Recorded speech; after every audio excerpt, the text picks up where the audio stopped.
Nej. Look, Nej. I'm sorry, you guys, but the STEM degree is a scam. As an ex Google tech lead and somebody who's actually climbed that whole entire STEM degree ladder to the very top, I mean, I went through the AP biology classes, AP chemistry, AP computer science, went through UC Berkeley studying computer science, linear algebra, calculus, useless Fourier transforms and matrices. How often do I use any of this in daily life? How often have I had to implement a binary search tree or quicksort? Never. It's an oversaturated field at this point, and if you're in STEM, you're going to be in for the rat race of a lifetime, competing against the hardest working, hungriest immigrants in the world for their visas, and they need this more than you. They're willing to work harder for than you at lower pay, cheaper, and worse conditions because they need this. And so quite frankly, I think What the fuck students is a are being STEM lied to degree? when we tell them to go into STEM. Do STEM because your parents wanted to do STEM. STEM may have worked in your parents' generation, but today, the landscape's just changed. Other people seem to be noticing this too with a backlash against STEM. Someone notes here there's a ton of indoctrination that typically goes into STEM degrees, which no one seems willing to admit. Science, Arguably, tech, most scientific engineering, research math. data and papers can be fudged or simply made up. There's even a reproducibility crisis where most research papers can't be reproduced. And so a lot of it was simply made up, or the experiments set up in a certain way to bias for a certain desired result, which was paid for by the sponsors of the experiment, right? Paid for by grant money. I mean, just take a look at Dr. Fauci, the vaccinations and COVID masks. They can get science to back up whatever data they wanted to back up. And so what happened to coding? It used to be cool, didn't it? Well, if you think about it, coding is fundamentally about the selling of advertisements on freemium apps and websites. That's the business model for Google, for Facebook, but this broke a while back. These days, people go on social media like TikTok, Instagram, YouTube. Influencers sell the ads, and then the free apps and websites which are broke try to pay for these ads so that they can get a few users. And so unlike in the past, nowadays your app or website actually has to be good enough to charge money like a subscription fee, and it's not good enough to simply just make something free and throw it up on the App Store because nobody goes through the App Store anymore. It's got no distribution, no visibility. And so even a pretty decent app like, say, Threads from Facebook, or even Facebook itself, is just not going to get much usage these days. It's just not good enough. It's not compelling enough. There's just much better stuff out there, better content. And that content is really part of the problem because we are in an attention economy. It is vital to remember this one fact. So your code is competing with viral content for limited user time because users spend most of their time on social media content.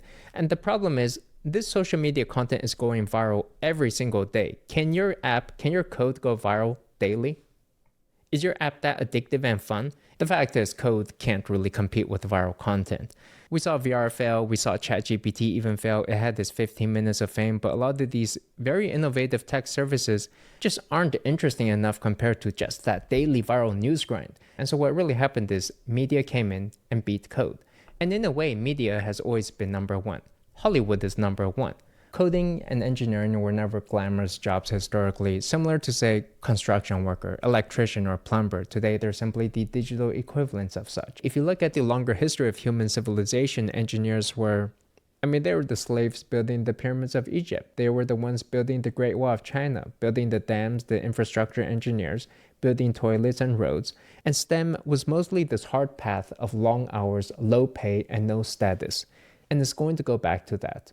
And really the people who had the good lives were the rulers, maybe the philosophers like Socrates, the people who could talk and had some influence, or maybe it was folks like Cleopatra. And so in a way, Hollywood has always been number one, and nothing else really comes close.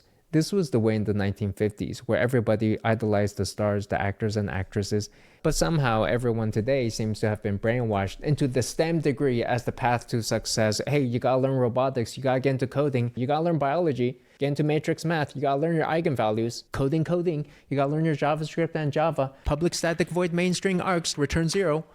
So stupid. Stop that already. So here's what happened. Social media basically democratized the top 1% of Hollywood celebrities into really the top 10% of society, which is the top layer. Now, sure, we all like to hate on these influencers, but nowadays with social media, you've got peers, people from high school who you may know living that lifestyle, and these are the people that you need to now compete with as a STEM degree. Now, actually below that level, you also now have the no-code solutions and all the entrepreneurs that come with them, because coding has advanced to a degree where we've got no-code solutions and coders are just obsoleting themselves by building all these solutions that anybody can use nowadays. And then in the lowest rungs of society, the bottom, say 50% least desirable portion, maybe you've got the engineers and the rest of the 9 to 5 working class, who nobody's really interested in. It's essentially a life of slavery, competing with the immigrants for their visas. And if you already have a visa, then why are you even in this competition? It doesn't even make sense anymore at that point. It's just a lot of hard work for nothing. And that's you. You know, when I was conducting interviews for Fang at Google and Facebook, I would occasionally interview these immigrants who were just so smart. I mean, they knew every lead code question, they could ace them just one after the other, perfect answers. And they would smoke any American. I mean, they were brilliant candidates. America needs that kind of talent. We should bring them in, but it's just personally, I would not want to compete at that level. I mean, I've got better things to do than that, and maybe you should find something better to do as well. And And now he is an influencer.